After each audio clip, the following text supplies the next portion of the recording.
Good evening, everyone, and welcome to the Chattahoochee Valley Sports Hall of Fame induction ceremonies. Tonight, we've got a great group of inductees, as usual, in the Chattahoochee Valley Sports Hall of Fame. I'm Billy Weaver, Sports Director at WRBL News Channel 3.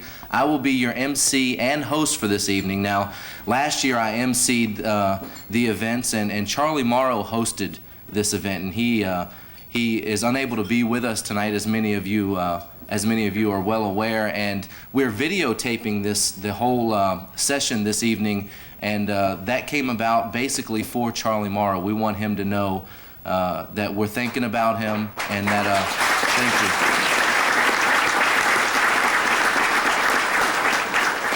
you. And I tell you what, I just want to tell Charlie and everybody else, without him, none of us would be here this evening. Charlie Morrow is the backbone of not only the Columbus sports community, but definitely the Chattahoochee Valley Sports Hall of Fame, and without him, none of us would be here, and I want him to get back soon because I don't like this job. I would much rather him do it. Anyway, before we get started, I want to kind of break the ice, as every speaker does, and tell a little joke, but this is definitely for Charlie Morrow. So Charlie, this one's for you, buddy. Two people walking down the street. It's a minister and his son. They're walking down the street. Son's pulling a wagon behind him. Well, they're walking down the street and the left rear wheel of the wagon falls off. Well, the little kid looks up and he says, "Damn." Well, the preacher looks back at the son and says, "You can't talk like that. You're the son of a preacher man. Anytime any adversity comes to your life, look up to the sky and say, 'Praise the Lord.'" So they put the wheel back on the wagon and continue down the street. They get about a block away. The right rear wheel falls off. The little kid looks up to the sky and he says, "Damn." And the preacher says, "Now, son, I told you you can't say that. You have to say, 'Praise the Lord' in the face of adversity, and everything will be okay." So they put the wheel back on, continue down the street. Both front wheels come off. So the little kid looks up to the sky and he goes, "Praise the Lord." Well, magically, both of those tires lift up off the ground by themselves and put themselves back on the wagon. Little kid looks up at his dad.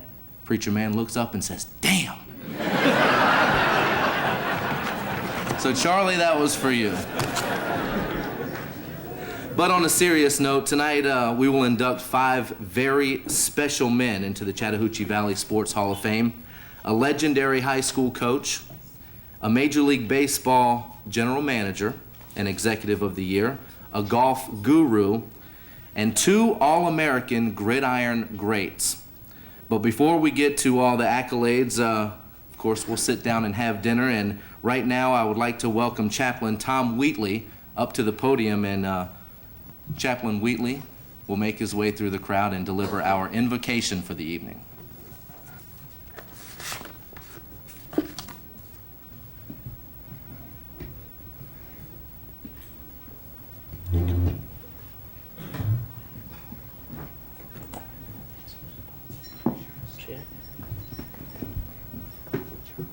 Is the microphone right here? That's it. Okay. It's kind of hard to follow a joke like that when you're a preacher. I have a 2-year-old son and a newborn born on Christmas Eve, and I've heard my 2-year-old repeat "darn it" now a couple of times because I've used that, so it's a good joke. It's an honor to be here tonight. If you would bow your heads with me, please. Dear Heavenly Father, we thank you for your presence anytime we're gathered like this, and especially when we gather to honor men who have done great deeds and have touched so many lives. We thank you for these 5 men that will be inducted into the Chattahoochee Valley Hall of Fame tonight, Sports Hall of Fame. We thank you for their deeds and their accomplishments. We know that the skills and talents they have, they came from you. We thank you for using them to do so many things and to touch so many lives. And we just pray that we be able to honor them in the right way this evening. We also want to thank you, Father, for Charlie Morrow, the many things he's done, the lives he's touched. We know that you are with him even right now. We put him into your care, praying that you would return him to full health. And we will continue to pray for him while he's away. Father, we thank you for the food that we're about to receive. We pray that you would use it to strengthen us as we strive to do your will. And we know that you're always present and honor times that we gather like this. We pray that you'd help us to have fun and fellowship. And we pray all these things in your most holy name. Amen. The meal was great. It's time to get to what we all came here for, and that's to honor these gentlemen sitting up here at the head table. Just want to let you all know, just because you see Bob Davis is not with us tonight, so just wanted to let you know why he couldn't be here. He said he wanted to be here very, very badly, but something that his company had been working on for years and years. They're merging with another company, and he's in Hawaii right now, so yeah. But he said he would rather be here. Somehow I don't know if I believe that, but anyway, he was real sincere when he said it. We'll go ahead and get things started. We put every year we put together a little video montage of each inductee, and I tell you what, it's a lot of hard, strenuous work digging up some of these old photos and some of the old films and things like that to put these together, and you'll see them over here on the monitor. And let's go ahead and get started. Our first inductee is a man responsible for molding the bodies and minds of literally thousands of young student athletes and taking 3 Columbus area high school sports programs to unprecedented heights.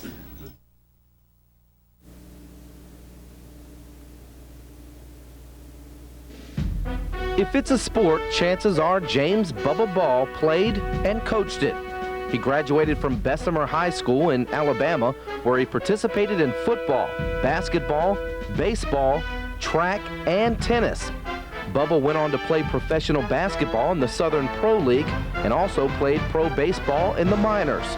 But where Bubba Ball has become a legend is in the field of coaching. In 1951, he claimed the Alabama-Florida League baseball pennant and simultaneously coached football and basketball at Baker High in Columbus. As if that weren't enough, in 1959, he also took over as athletic director and tennis coach. A quote in the Ledger-Enquirer read, "Bubba Ball, the Moses who led Baker High School out of the athletic wilderness." After a brief stint at Hardaway High School, Coach Ball took his talents to Shaw, where once again he wore many hats. Coach Ball's list of awards include Region Coach of the Year in 3 separate sports, 2 Georgia Coach of the Year awards in basketball.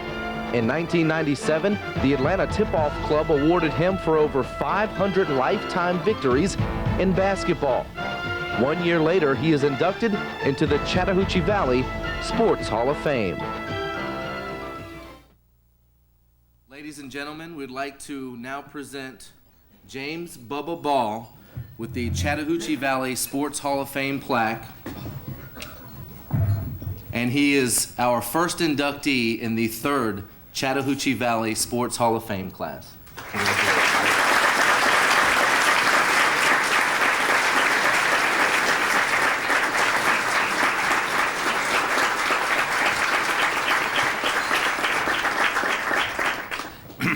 Well, you know, if you coach, you got a lot of people to thank. So we'll be here quite a while.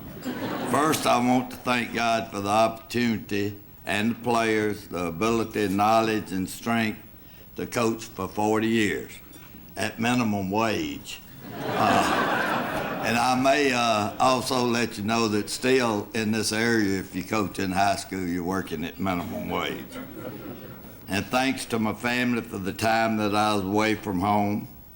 Particular thanks to my players.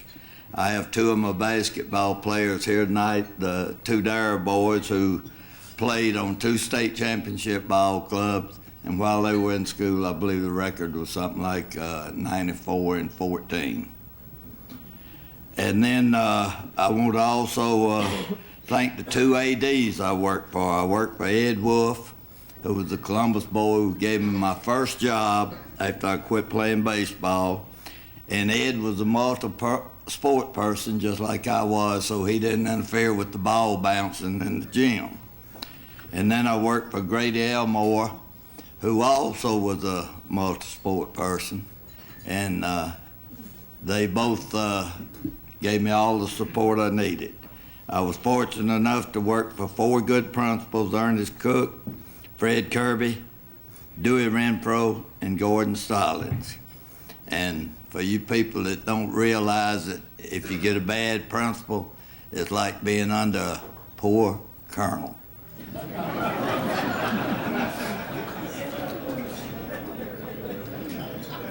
And I also want to say thanks to all the coaches that I played against and worked with me, because that's what makes the ball bounce.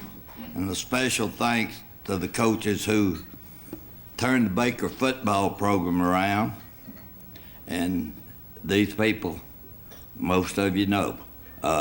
Woodrow Alvin, Pig Davis, University of Alabama, great, and so were all his families.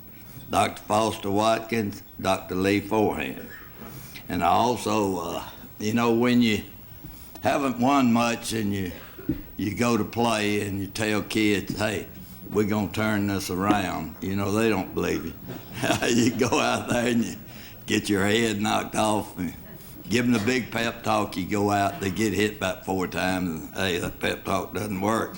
The first high school football player from Columbus to receive the Back of the Year in the state of Georgia was John Bowles, my son-in-law, sitting right here with the camera. Then I want to thank my many friends in Columbus who have been very supportive of me, and particularly the Jeff Weekly family, also the Shaw family of friends, and the support of them during the years. And got to turn over and find another page. I'm not going to be here that long, because this I can't do without. You know, if you have that many good athletes and you don't get the publicity they need, they don't get to go to college. And we want to thank the news media who gave us the exposure, which helped our kids to get all the scholarships, and a special thank to Cecil Darby. All of you know Cecil, he's the best. And then now I want to thank Debbie and Dusty, Austin and Alex for putting up with me. I'm grateful to the committee for this honor. And I want to say a very special thank you, Charlie Marr, for moving to Columbus, Georgia.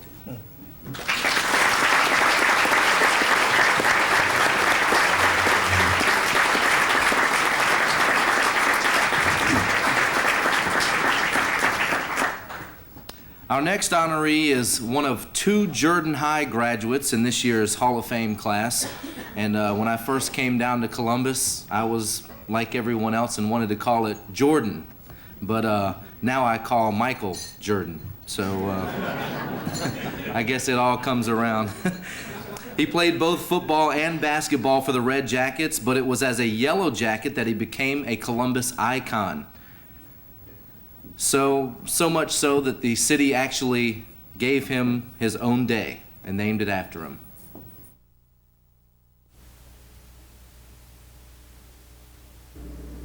Bob Davis was an All-American tackle in 1947 at Georgia Tech, where he captained the football and basketball teams, the first man in more than 20 years to earn that distinction. He played 6 60-minute games for Tech in 1947 and was named to more All-America teams than any other collegiate lineman. He won 4 varsity football letters at Tech, playing as a freshman for Coach W.A. Bill Alexander, and the last 3 years for the legendary Coach Bobby Dodd. He was only 20 when he played his last season of football at Tech, where he played on 3 bowl teams. Tech had records of 9-2 in 1946 and 10-1 in 47. He was named to the National Football Foundation College Football Hall of Fame in 1978 after being named to Tech's Football Hall of Fame much earlier.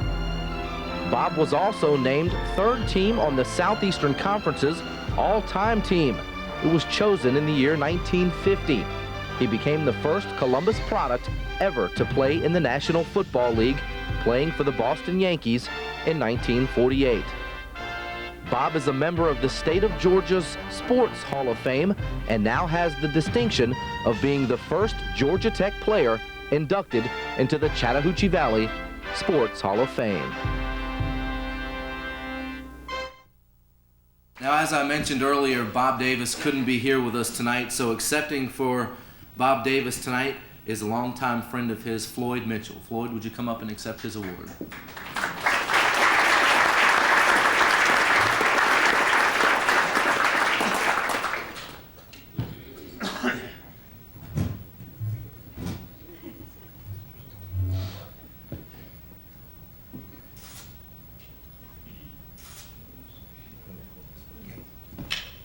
Mr. Weaver, nominees for the award in third class.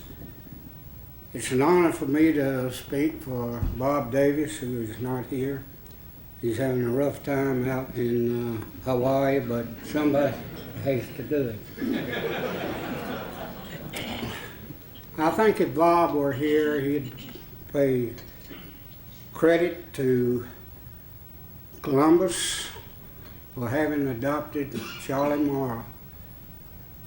Or I think it was the other way around. I think Charlie adopted Columbus, and we're better off because of it. He saw a need and he filled it, and that's what it's all about. And Charlie, we all hope that you're coming home soon. And home, I want to underline. Bobby was a good football player. He did many things for Columbus, and he was much like Charlie Morrow in that when he saw a need to be filled, he would fill it. Very modest. On a scale of 1 to 10, he had a -1 ego. I think all of you that know Bobby realize that. I'm going to say two things that he did for Columbus.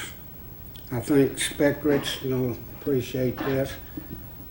Peach League was looking for land to build a Little League field. They had only one.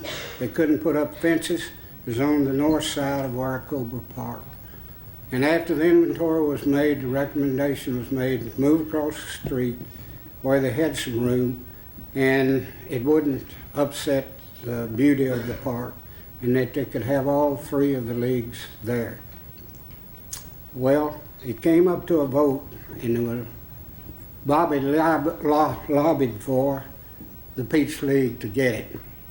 And I think that was about 1960. Well, 60 to 97, that's 37 years, 276 boys a year. You have some idea of what that means to Columbus. And Frank Thomas started his baseball career in the Peach League down on Wilkerson Field. It is named after Herb Wilkinson. And you have to give Bobby a lot of credit for his vision to get this complex built. We've had regional, we've had state and local championships in that area. The other thing about Bobby, I think when the history is written of Columbus in less than 2 years, we'll close the book on the last 100 years. And one thing that's happened was the consolidated government. Nobody's ever written or said who started this, who lit the match, whose idea was it to get a consolidated government. Bobby confided in me, he told no one else, that when he was a yarn salesman for Swift Spinning Mill, he called on Dan May in Nashville, Tennessee, who was on the city commission. And Dan was very much in politics and sports, and they would go out and talk. And Dan said, Bobby, you ought to try to get a metro government for Columbus, Georgia. He said, it's a fine thing. Bobby said, well, our county council, city council, and legislative council are at odds with each other, and I couldn't possibly do it. Dan says, well, the people will want it. If you get it to the people, you'll have it. He says, one of the hardest things we had to overcome was consolidated schools. Said that is 50% of the work. Bobby said, well, we've just consolidated our county and city schools. He says, you're halfway there. So Bobby invited Dan May to come to Columbus, Georgia, and speak at the Rotary Club, where the movies and shakers were. And from that day on, it started. A lot of people worked on it, but it was Bob Davis that brought it home. I want to end this. I've probably taken too long, but I wanted to get it on the record. It was Grantland Rice that wrote this. You've heard it many times. When the one great score comes to mark against your name, it matters not whether you won or lost, but how you played the game. And I think the great score for Bob Davis would say, a great athlete, a modest man, a good man, an honorable man, but only an average golfer. Thank you.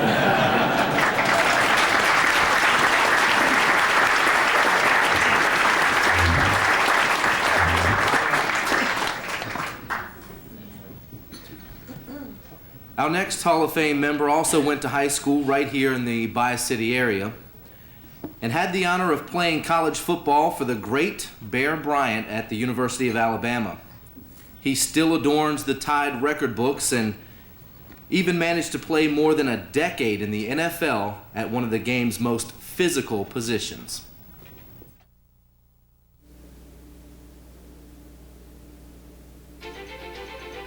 Woodrow Lowe is a true Alabama football success story. He played 2 years as fullback and linebacker for Central High School in Phoenix City, but he wasn't heavily recruited. He signed a grant in aid to the University of Alabama, where he played 4 years as linebacker.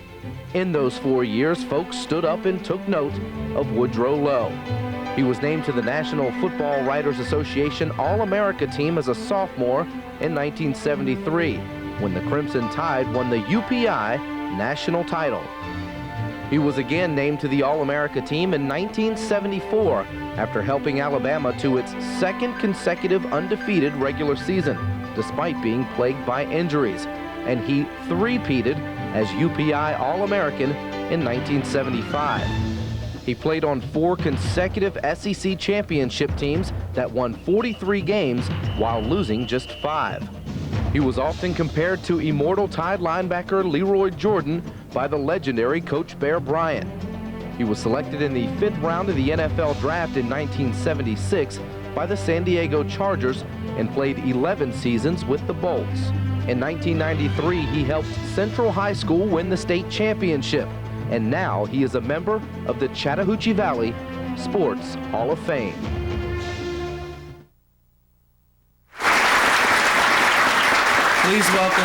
Please welcome to the podium, Woodrow Lowe.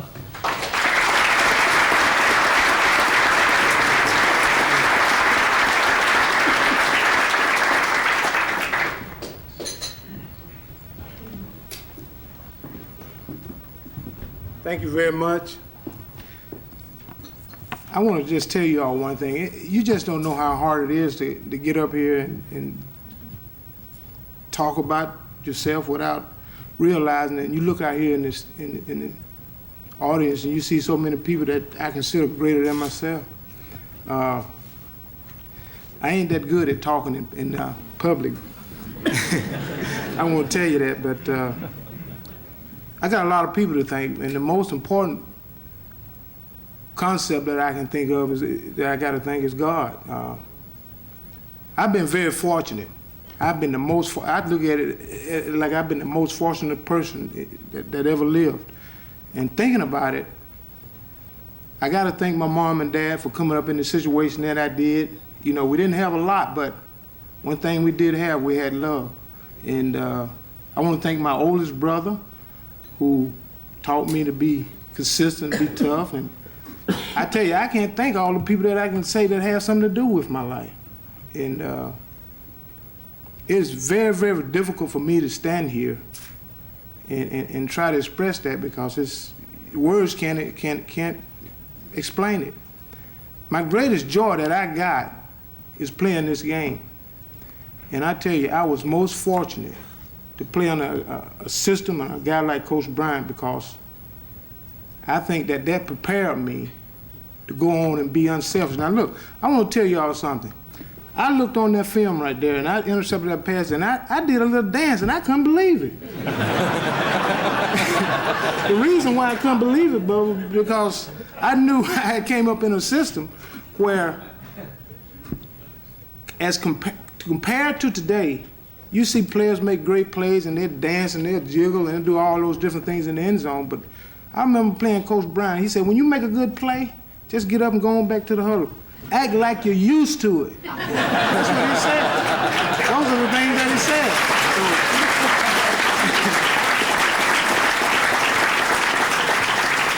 So, that's enough about that, though. But I also want to thank my wife, who put up with me all these years, and my children who put up with me all these years. And I also want to thank.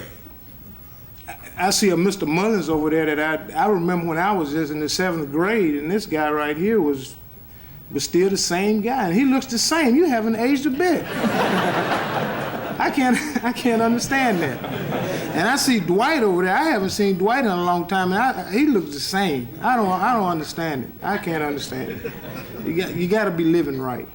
But all in all, I got so many people I can thank, and in one way that I can show that gratitude, other than words, is that when I left here, there's been a lot of struggles.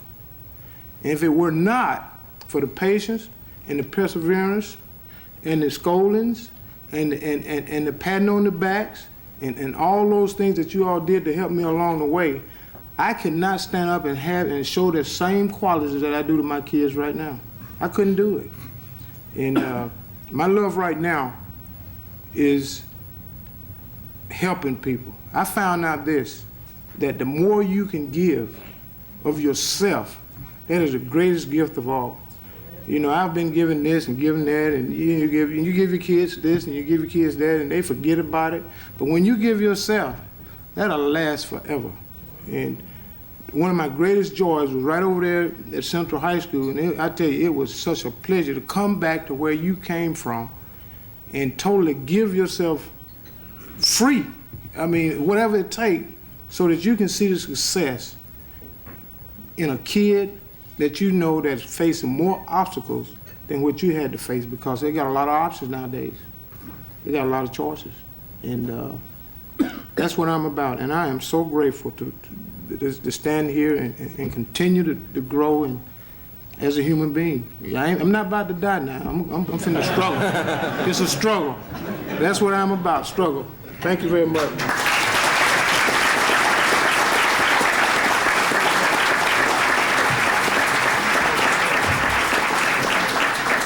Well, I tell you what, for somebody who doesn't like to speak in public, you didn't do half bad. And Jim, I think we found a new MC for next year's banquet. Anyway, moving on. To excel in sports, you don't have to have the home run power of a Frank Thomas, the breakaway speed of a Nate Odoms, or the backswing of a guy like Larry Mize. And our next honoree is a prime example of that. He was instrumental in the success of 2 Major League Baseball teams in the front office, and even signed the legendary Hank Aaron to a contract in the South Atlantic League.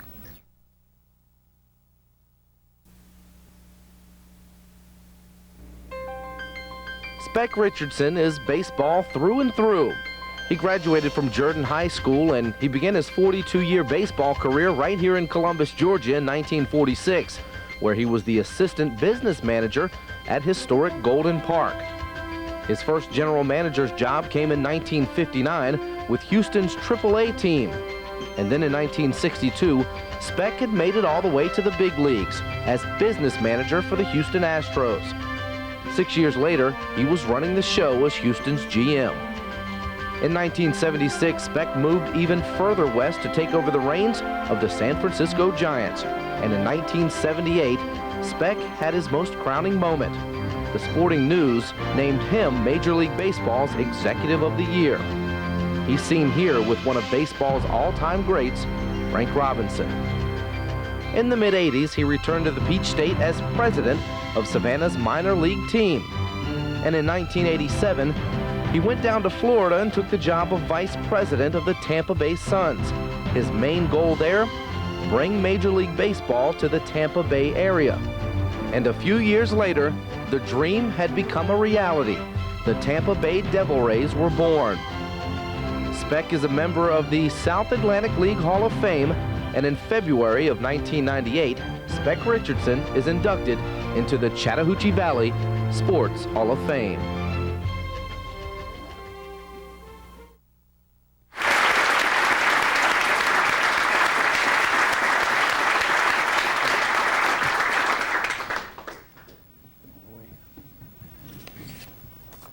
Thank you, Billy. Inductees, ladies and gentlemen, certainly gives me a great pleasure to be here tonight, and I just want to tell you that this is the greatest award I've ever received since it came from my hometown. And I certainly thank the Hall of Fame committee for voting me into the Hall of Fame. But I want to thank Charlie Mara. Billy's already talked about it. But if it weren't for Charlie Mara's efforts, I wouldn't be standing tonight, wouldn't be inductees into the Chattahoochee Valley Hall of Fame because it wouldn't be a Chattahoochee Hall of Fame. I had the pleasure of going out to Columbus State University when Dr. Brown named the baseball clubhouse that Charlie had built when the Red Sticks had to move out of Golden Park on account of Olympics. The Charles B. Mara Clubhouse. And during that ceremony, there's 2 or 3 speeches made.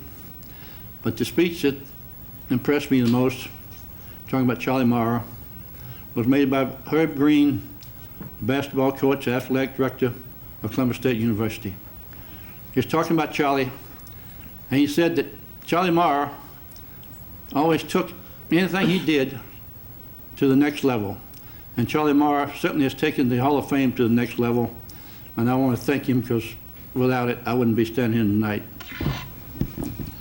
Also, when Charlie had his problems, he turned the work on the Hall of Fame over to a fellow in his office named Jim White. And I think you all give Jim White a nice hand because he done a tremendous job in Charlie's absence.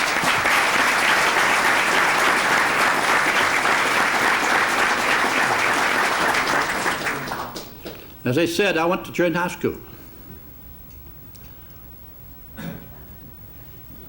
I enjoyed every minute of it. My days at Jordan High School prepared me for going into baseball. Bubba Ball told me how a lot of people think. We got a couple hours, haven't we?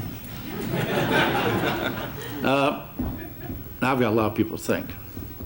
Jordan High School, I want to thank Frank David. He was the athletic director and assistant principal. He gave me the job as manager, business manager. He directed me in the right direction. And when the St. Louis Cardinals called for somebody to come down to Golden Park and make out reports for the ball club, he called me in his office and said, Spec, why don't you go and co-op and go down, this is your last year, and go down and make out those reports and pick you up some pocket money, he said. So I went on co-op, went down and made out my reports, and went to school at Jordan. The other one at Jordan High School I want to thank is B.F. Rester. Mr. Rester was a great basketball coach, baseball coach. And he taught the boys to live right and do what was right. Oh, and Red Jenkins, football coach.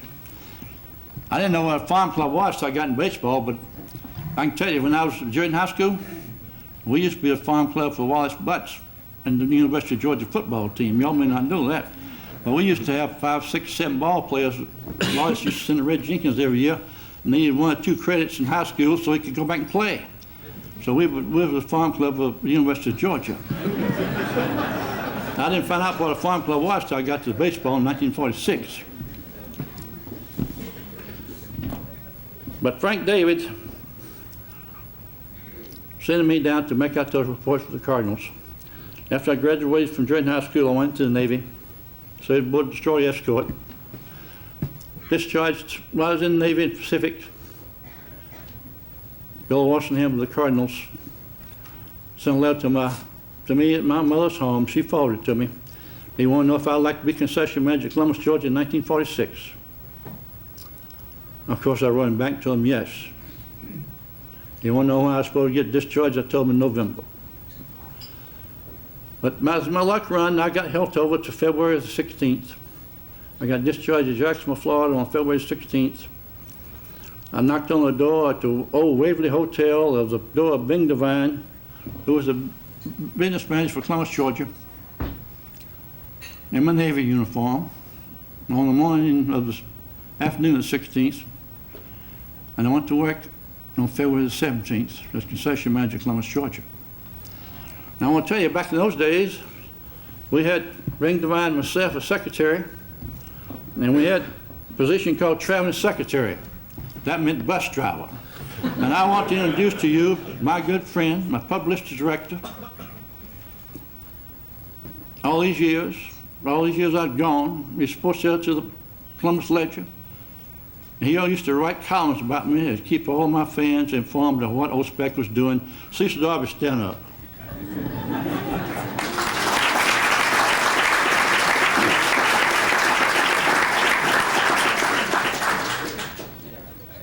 Used to be, that was the staff. Now, I don't know how many people you have in the office. Sometimes some clubs have a lot of people in the office. But we drew about 147,000 people. Well, just a little handful of people. The other guy that was at that ballpark back in, when I was down there, he wasn't selling peanuts then, he was selling cold drinks. And his name's Willie Bowman. Willie, where are you? You gotta be in somewhere, Willie.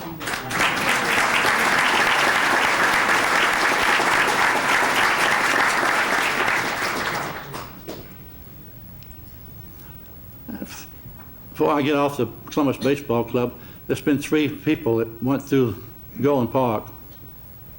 3 guys that went through Golden Park. I was lucky enough to be one of them. Bing Devine and Bill Burgess went on to run Major League Ball Club as general managers of the Big League Ball Club. And I think that's an outstanding record for town of Columbus, Georgia, to have 3 general managers at the Big League level. 1978, I talked to the Cardinals. I wasn't getting any more money about advancement. They said they didn't, Bill Walsingham told me he didn't see any room for advancement for me. So I left the baseball business. Joe and Agnes Conley had Metcalf Sports Shop. I went to work traveling for him, calling on colleges and semi-pro clubs, selling sport equipment. And then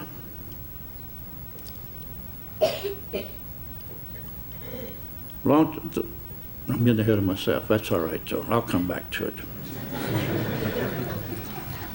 Then my friend from Jacksonville, Florida, called me, offered me a job in Jacksonville. I went to Jacksonville February the 1st, 1949, as business manager at that ball club. There was a Jacksonville Tars at that time, working agreement with the Giants. 1961, the ball club was sold to a fellow named Sam Wolfson, his brothers Lou Wolfson, Nathan Wolfson, Cecil Wolfson, Saul Wolfson. And I was retained named general manager of the ball club. The fellow that I went to work for in Jacksonville in 1949 was named Crowther Boyd. He and I remained friends ever since 1949. and we talked, and we seen each other just about every year until he died about 4 years ago. Wilson sold the ball club to Bill Terry, the old giant first baseman and giant manager. I left Houston in 1949, went to Houston to run a AAA club for the old Cardinal shortstop Marty Marin. 1961, a fellow named Roy Hoffines, who had the big league franchise for Houston Expansion Club, started playing in 62, bought the ball club, and retained me as general manager of the AAA club. For some reason, the judge liked the old country boy. He named me business manager of the Houston Ball Club in 1962. I worked with him on construction of the Astrodome. He named me general manager in 1967 of Houston Club. Judge Hoffman was one of the brilliantest people I ever met in my life. He got the idea for building the Astrodome from the Roman Coliseum in Rome. He also bought the Ringling Brothers Circus while I was there with him. And they signed the papers with John Ringling North at the Coliseum in Rome. I used to tell some of my ball players I had, if they couldn't play ball, I'd give them a shovel, let them follow the elephants along in the parade route. I left there, I went to the Giants.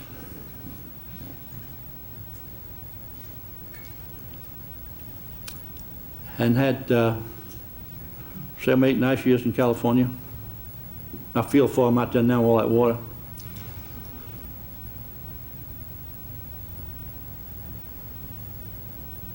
And all these people I mentioned, I want to thank. I want to thank Chuck Feeney and Lee McPhail, president of the American National League. They were a lot of help to me in my career. I have a girlfriend tonight. My wife knows it too. I'd like to ask a young lady named Caitlin Hyde. She's 8 years old. She's back there with her daddy, Richard. To stand up and wave to everybody. Honey, you deserve it. Come down to see me go in the Hall of Fame tonight.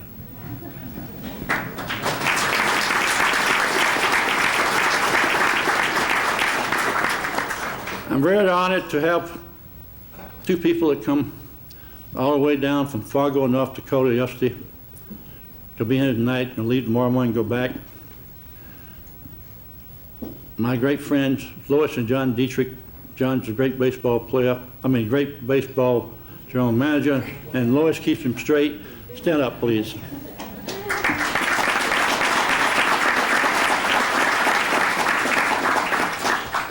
Now, last but not least, 1946, when I was with the Columbus Club, the Cardinals had 26, 27 baseball teams at that time. Most all the big league clubs did. And they used to send you telegrams, say, I'm sending you Walter Rona, signs the contract for $75 a month. And you send so-and-so to Lynchburg or someplace. Western Union used to call you and read the telegrams to you. Then you have to go by and pick them up.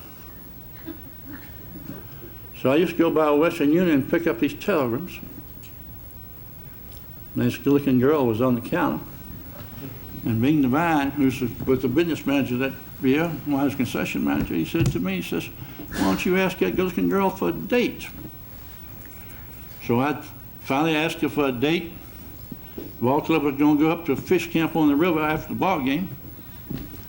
Ball game got rained out, so I went a long way out. I had to cancel, break the date. But we finally got together, and I found out she was really worried about that date with me going up to the fish camp. She thought ball players, people connected with baseball was horrible. But she was my sweetheart, my wife and best friend for 49 years. My wife, Tommy. Stand up, honey.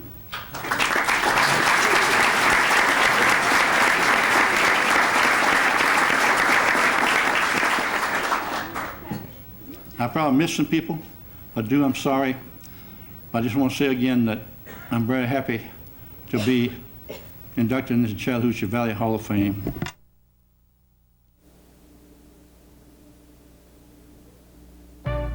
In 1930, William Hugh Zimmerman won the first of his 5 Augusta City championships and went on to win the Augusta Country Club Championship 3 times in succession.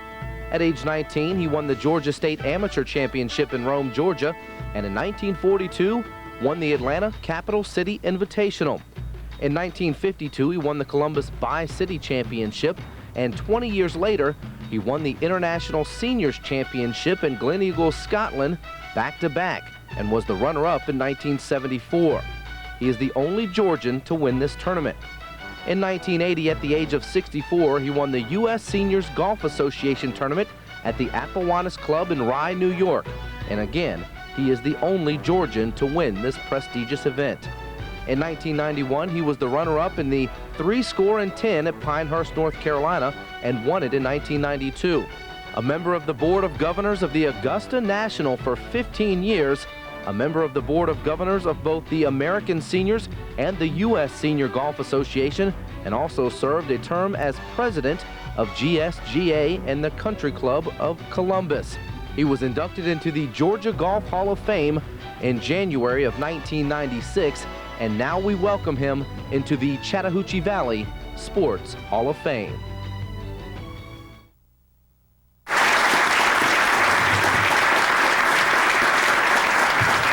Bill Zimmerman, inducted into the Chattahoochee Valley Sports Hall of Fame. Congratulations, Bill.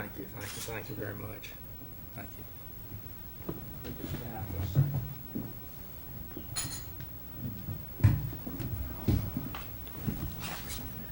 you. Well, all this business began about 1930, and I can remember very distinctly one night my father came home from work, and believe it or not, he had some golf clubs, and unbelievable, I asked him, I said, Dad, what in the world are these things? He said, son, these are golf clubs. I said, well, what are you going to do with them? Because he loved to fish. And he said, well, I'm going to take up the game of golf. And what had happened was simply this, that the Depression had come along, and he was in the lumber business, and they sold a lot of lumber to the municipal golf course that just opened in Augusta. And unfortunately, they couldn't pay the bill for the lumber. So they wanted him to come out and go ahead and play golf, and they would let him play for free, and they would take the amount of the green fee and apply that to the money that they owed him. So he decided that what he was going to do was to get me to come on out there too, and then they could hurry up and eliminate that debt a little bit easier. So I started playing at the Augusta Municipal Golf Course in 1930, and I worked on my game diligently. There was a magazine called The American Golfer that came out each month, and there was an article in it that was written by Bob Jones, and it was on a different phase of the game every time the magazine came to press. And if you read that article and looked at the pictures of Jones and whatnot, that was the pro that taught me how to play golf, really. And what I'd do is I'd go out in the backyard and I'd throw a blanket over a rope and start hitting balls in that blanket and then go out and play. And as a result, in 1931, I was a city champion of Augusta, Georgia. That's how quick it was, and that's how hard I worked on that game.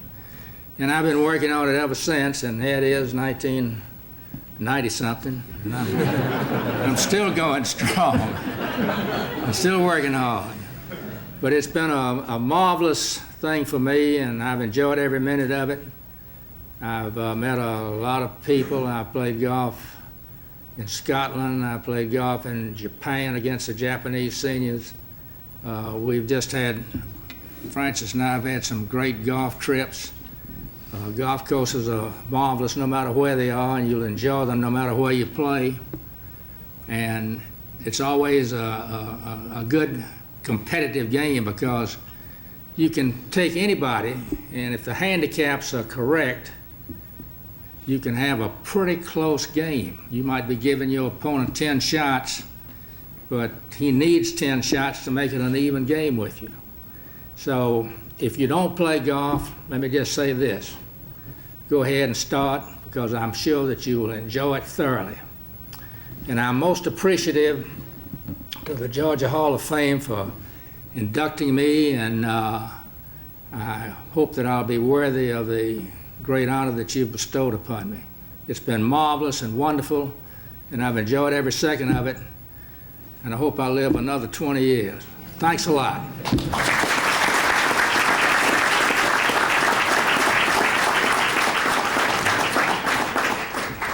Once again, I would like to congratulate each and every one of our inductees. You're all definitely worthy of this honor, and I'm definitely honored to be up here with such a great group of men. Maybe, I'm sure all of you have seen the easel in the back of the room. It was out in the foyer before, during the social hour. I've had people come up to me and ask me, well, where can we go see the Hall of Fame inductees? And you know, every Hall of Fame has an actual Hall of Fame where you can see these things. Well, until just recently, there wasn't such a place, but now there will be. And it's going to be at the Civic Center. And if you all are familiar with the Civic Center, when you walk into the front door, there's a ticket office there.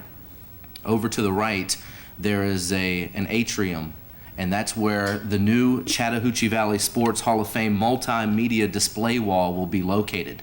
It's supposed to be, from what I understand, a very, very high-tech and like it says, multimedia display. It will have each inductee's plaque up on the wall.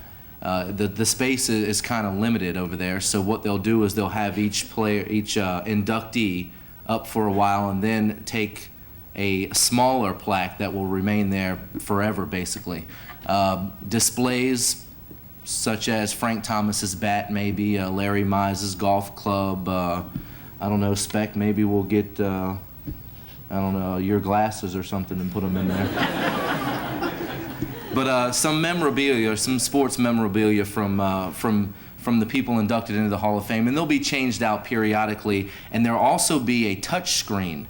It's a 35-inch color monitor in the middle that you can actually walk up and get information not only on the Hall of Fame members, but Columbus sports in general and professional sports. You can, you know, learn about the Red Sticks or the Cottonmouths, and you know, once again, this was the brainstorming of Charlie Morrow, and without him, none of this is possible. The program will be updated annually, and at the top, there's spaces for advertising, and I know Jim White wants to make sure we get that out. There's advertising at the top, and from what I hear, there's a couple spaces still available, so of course you can talk to Jim White after the program if you're interested in such an endeavor. And from what I hear, it's a very reasonable price for a lot that you get out of it. And I hope I'm not forgetting anything else about the actual multimedia center, but I'm sure Jim White can tell you anything else you need to know about it, and Command Systems have done a wonderful job putting all this together. Now, to the part of the program, I know a few of you have probably wondered who and what this man is next to me here. Bobby Richardson, one heck of a ball player, period. No ifs, no ands, no buts about it. Bobby Richardson joined the New York Yankees at the age of 19. We were talking earlier, and I told him I was a Mets fan, but hopefully he'll forgive me for that. Over the next 12 years after the age of 19, Bobby played in more than 1,400 games while the Yankees were winning American League pennants in 9 of his first 10 years. He was named Most Valuable Player in the 1960 World Series. Bobby still holds numerous World Series records. These records include most RBI in a single game, RBIs in a series, and most hits in a series. He also holds the record for having played in 30 consecutive World Series games, which to me is unbelievable, and remains the only player from a losing team to be named as the most valuable player in the World Series. Bobby finished as runner-up to the legendary Mickey Mantle in the voting for AL MVP in 1962. He was a member of 7 American League All-Star games and won 5 consecutive Rawlings Gold Glove Awards. After retiring from the Yankees at the tender young age of 31, Bobby became baseball coach at the University of South Carolina. We talked about a mutual person, Mookie Wilson. Of course, he was a Met. Having retired from college coaching, Bobby served as president of baseball chapel and served on the baseball assistance team board.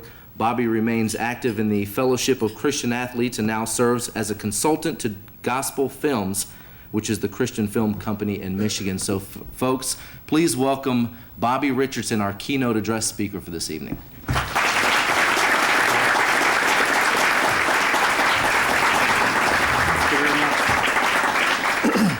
Thank you very much. And I'm honored to be here. I can't believe the caliber of person you've inducted tonight. I'm honored to be here and to be here when they're being honored.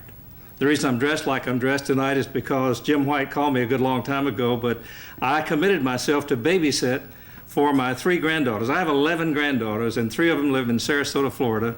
And about 10 days ago, my wife and I went down to babysit. My daughter's married to a youth pastor, and he was going to a youth conference. Now, I thought I was going back to South Carolina, and I could change clothes and have ties and everything, but it didn't work out that way. She needed help down there, and we've been taking them to school, picking them up, and just having, this is a rest for me tonight. I'm really glad to be here. And also, I was invited because Spec is a cousin of mine, and he knew that he could get me to say some things. He gave me a big bill here tonight to say some nice things about him, and I'm honored. The one thing I would like to say, though, is when you're honored like this, there are folks that need to be thanked.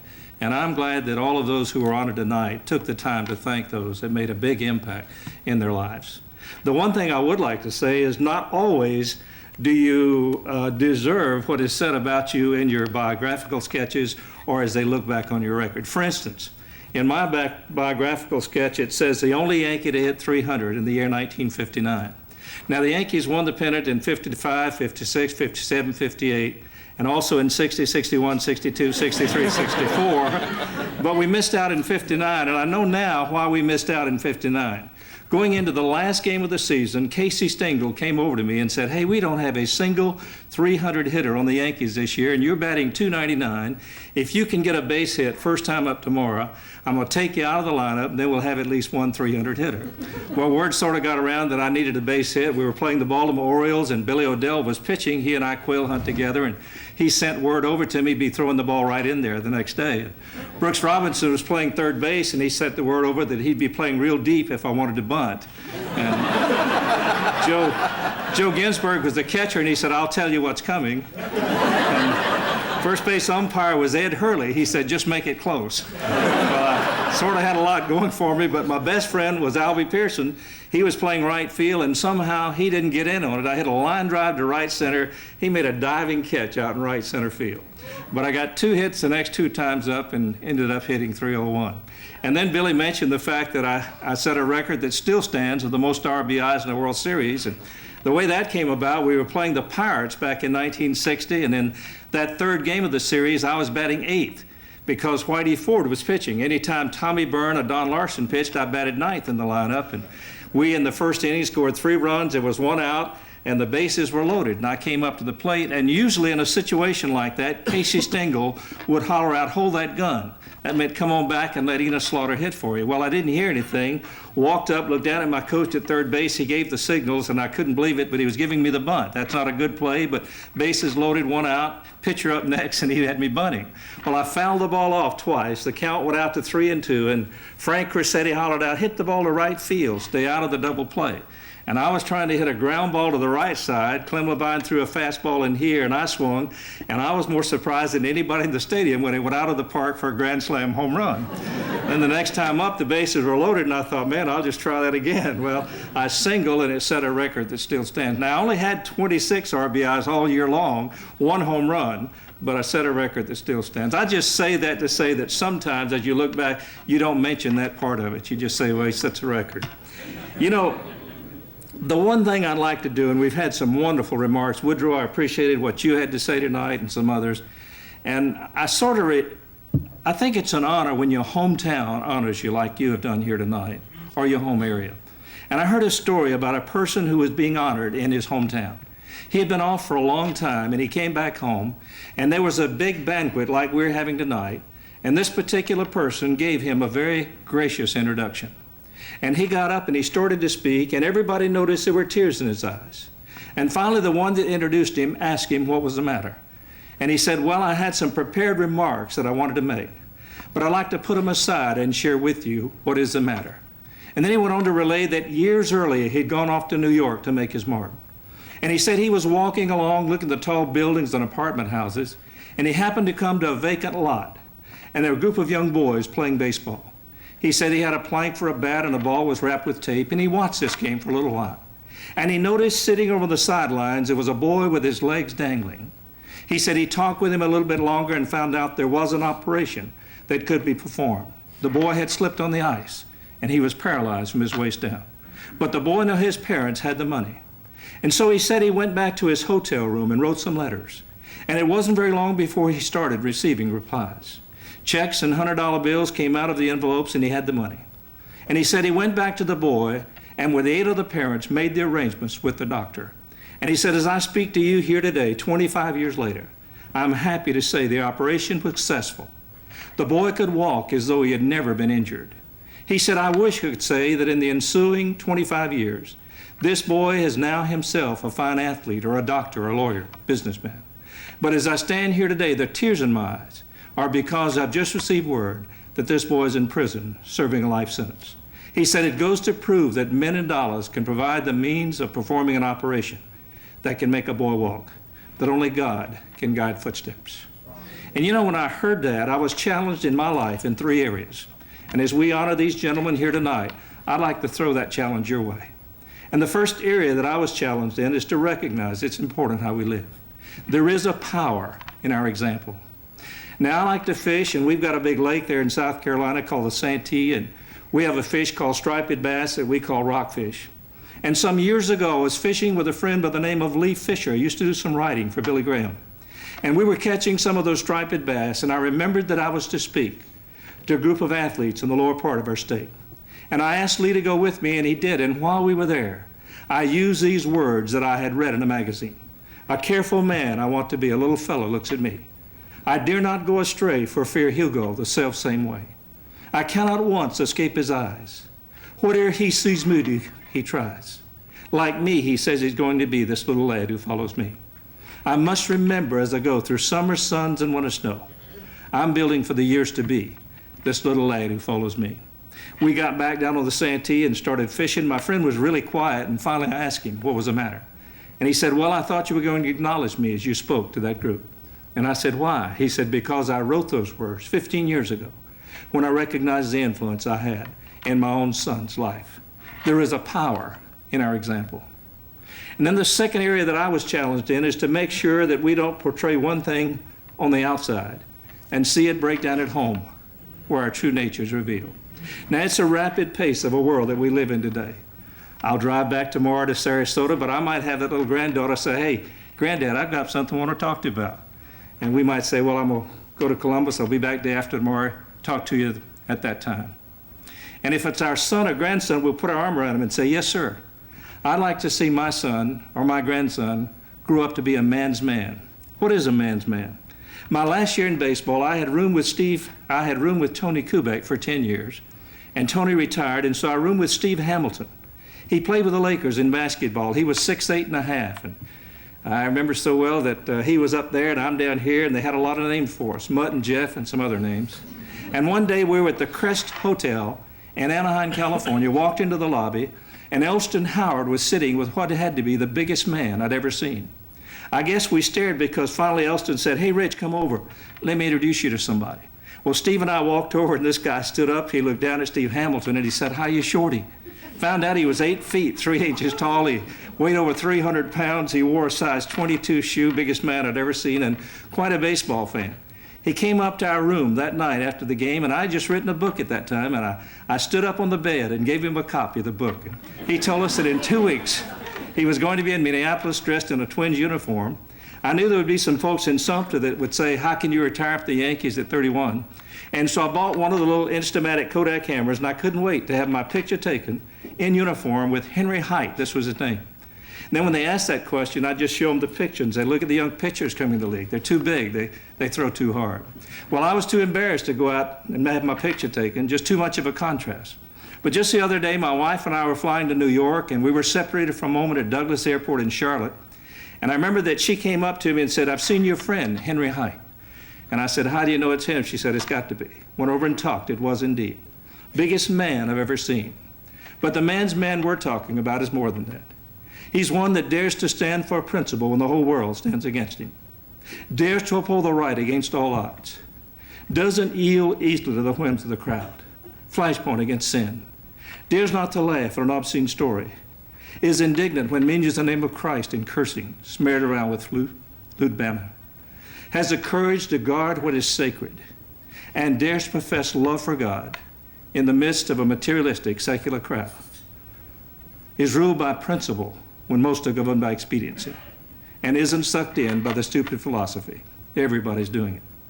Now, we'd be in agreement with saying, I'm glad that size doesn't enter into it. It's what's in the head, and especially the heart, that counts. Strength of will, not muscle. Purpose, not brawn. The ability to finish, to see a thing through. Now, I'm not about to stand up here and say, hey, I fall into that category, and neither would you. I'm like that passage in Romans 7. It says, I know what's right, I know what I want to do, know what I should do, but invariably do the opposite. And the question is asked, wretched man that I am, who shall deliver me? And that brings us to the last area. It's even more important, perhaps, than the first two. The first is to understand it's important how we live. The second is not to let it break down at home. But finally, do we have in our lives a religion or a philosophy that you can read about in a book, or something real in our life that we know won't fail? Probably the most humbling experience of my lifetime was having my friend and my teammate Mickey Mantle's funeral in Dallas, Texas, just a couple years ago. Mickey and I had a close friendship, and 10 years ago, actually 12 years ago now, I had Roger Maris's funeral in Fargo, North Dakota. Mickey Mantle was a pallbearer, and he came up to me and he said, hey, I want you to have my funeral. He'd been drinking a little bit, and I don't remember what I said, but I think I probably said something like, well, I'm sure you'll outlive me. Didn't happen that way. We were in Dallas, Texas, and sure enough, Mickey and I talked on the phone. And he asked me to have his funeral. 3 days before he died, my wife and I went out and spent those last hours with him in the room. And then when I had his service on national television, I closed with these words. He had a special day in New York, and he'd heard me use them before. And he said, I want on that day to use those words. Well, at the last minute, he decided not to, and I think very appropriately. But on this memorial service on national television, I use these words that I think are the summation of my remarks here tonight. It says, your name may not appear down here in this world's Hall of Fame. In fact, you may be so unknown that no one knows your name. The trophies, the honors, the flashbulbs here may pass you by, and neon lights are blue. But if you love and serve the Lord, then I have news for you. This Hall of Fame is only good as long as time shall be. But keep in mind, God's Hall of Fame is for eternity. This crowd on earth, they soon forget the heroes of the past. They cheer like mad until you fall, and that's how long you last. But in God's Hall of Fame, by just believing in his Son, inscribed, you'll find your name. I tell you, friend, I wouldn't trade my name, however small, that's written there beyond the stars in that celestial hall, for every famous name on earth or glory that they share. I'd rather be an unknown here, have my name up there. And I guess that really does say it all. Congratulations to all of you. Thank you.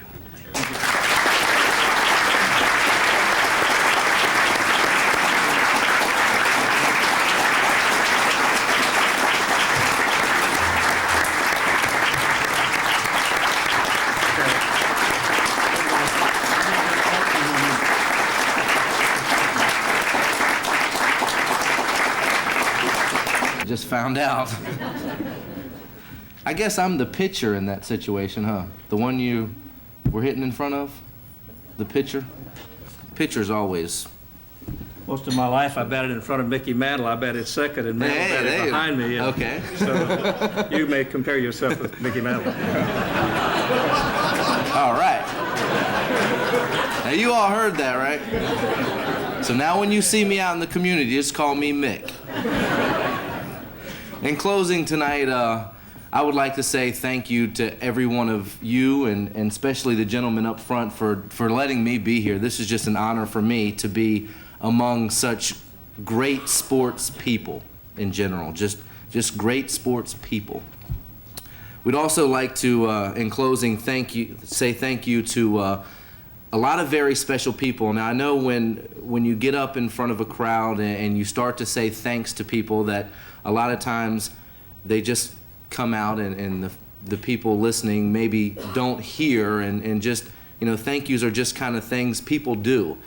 But these thank yous go out to people that really, really matter, and topping that list is Charlie Morrow.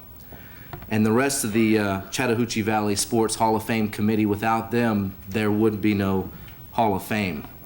Also on that list is Debbie Ball, Greg Camp, the Honorable Aaron Cohn, Wallace Davis, Herb Green, Sammy Howard, B.R. Johnson, the Honorable A.J. McClung, John Schinkel, Sam Welburn, Jim White, and Colonel Larry White. And on behalf of the entire Chattahoochee Valley Sports Hall of Fame and the city of Columbus, and of course all the surrounding areas, I'd like to say thank you for being here tonight. It was a wonderful evening for me, and everyone please drive home safely. Good night.